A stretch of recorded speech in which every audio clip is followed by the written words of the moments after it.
আমি আগে কাঁকরোলগুলান কাটি, তারপরে মুরগিটা কাটতেছি সুন্দর করে। কারো শরীরটা ভালো না, এই জিনিস ভিডিও বানানো হয় না, অসুস্থ।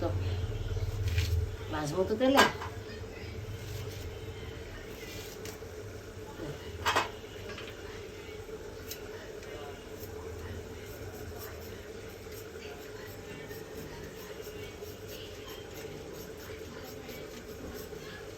আমি আবার কাঁকড়া একটু সিলেই লই, নাইলে আমার তো ভালো লাগে না।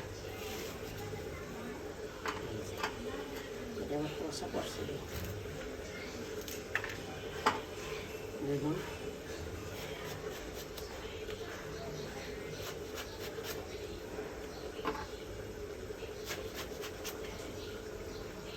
পোকা মোকা কিচ্ছু নাই। এটা এমন হইল কা